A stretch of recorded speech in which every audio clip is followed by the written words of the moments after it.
Hey, good afternoon. I'm going to read a Judith Kerr story this afternoon. Judith Kerr wrote The Tiger Who Came to Tea, which I'm sure lots of you have read. This is Mog and the V.E.T. Don't say the word. Mog doesn't like it.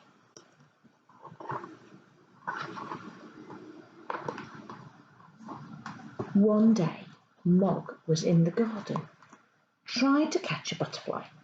She jumped high in the air. She jumped and jumped. Suddenly, something happened to her paw. It was very sore. She smelled it. It was still sore.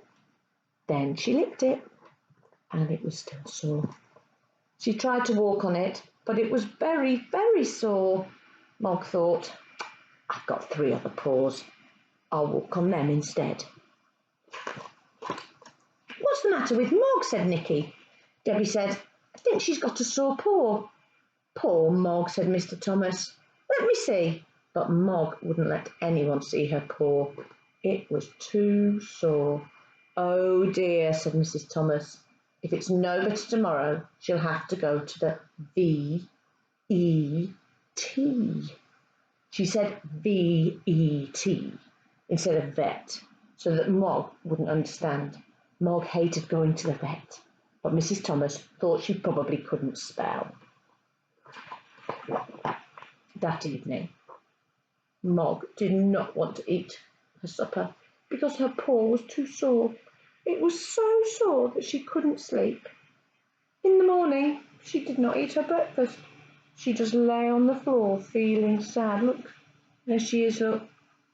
And Debbie's trying to give her a breakfast, but she doesn't want it. Suddenly, she was not on the floor anymore. Mrs. Thomas had picked her up. Mog thought, what's happening? It's rude to pick me up without asking first. What's that? There's the basket. I wonder if Mog knows why she's going in the basket. Then she was in the basket. But it was not her proper basket. It was a nasty basket that shut her in. Mog did not like that basket. She meowed a big meow. Debbie said, it's all right, Mog. We're taking you to have your paw made better. But Mog just wanted to get out of the basket. Then they were in the car. It made a big noise, and all the houses and trees and people rushed past outside. Mog knew that was not right. She meowed and meowed.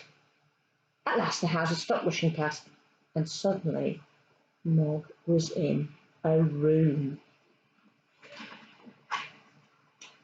It was a room full of lots of other animals. Mog thought, I knew it. I knew it. This is the place I hate. And she meowed more than ever. The other animals were sitting quietly with their people. They were surprised to hear Mog make so much noise. There's some dogs. There's a parrot. And look, I think that little boy's got a hamster. It's all right, Mog, said Debbie. It's all right, Mog, said Nicky. It's all right, Puss, said the nurse, but Mog wouldn't stop meowing. After a while, the other animals thought perhaps Mog knew something they didn't. The dogs began to bark. The parrot began to squawk. Even the hamster said, eek, eek. They made so much noise that the vet came to see what was happening. It's Mog, said the vet. I thought it might be. Perhaps I'd better see her first. I think the vet's seen Mog before. Mog suddenly thought she liked the shut-in basket. After all, the vet tried to look at her, but it was very difficult. Perhaps this way will be easier, said the vet. He's tipping the basket upside down. There, said the vet, at last. Now let's have a look at that paw. He did something very quickly. Then he said, all done. She had a nasty thorn in her paw. And look, here it is. Now, I'll just give her a little pill and... Ow! Said the vet. Oh, Mog, said Debbie. I'm so sorry, said Mrs. Thomas. Watch out for that cat, shouted the vet. Quick, catch it, shouted the nurse. I'll catch it, thought a big dog. And I'll catch it too, thought a little dog.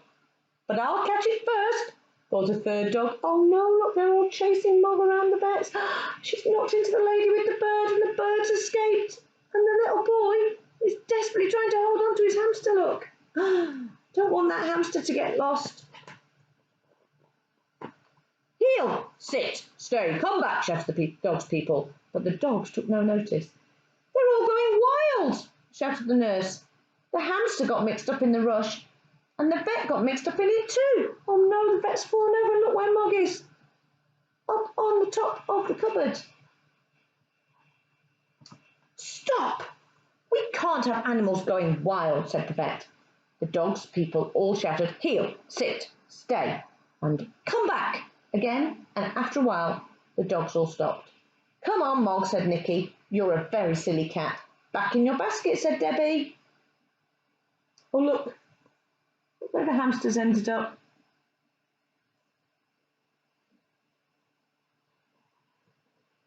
Goodbye, said the vet.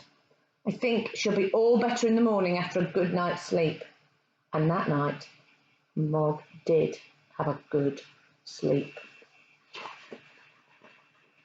But the vet did not have a good sleep. The vet had a dream.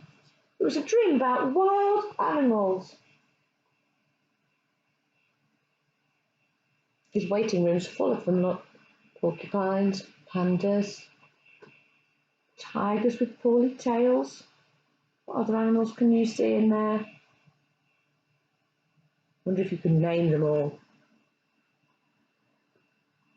Mog had a dream too, but it was a lovely dream. Mog dreamt she was a butterfly, just like the one she was chasing at the beginning. And in the morning, her paw was no longer sore.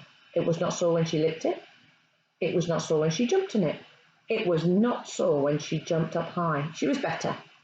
She was all better. She was totally, completely better. And ready for her breakfast.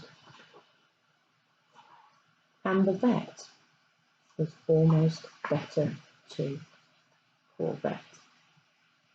Hope you enjoyed the story. Goodbye.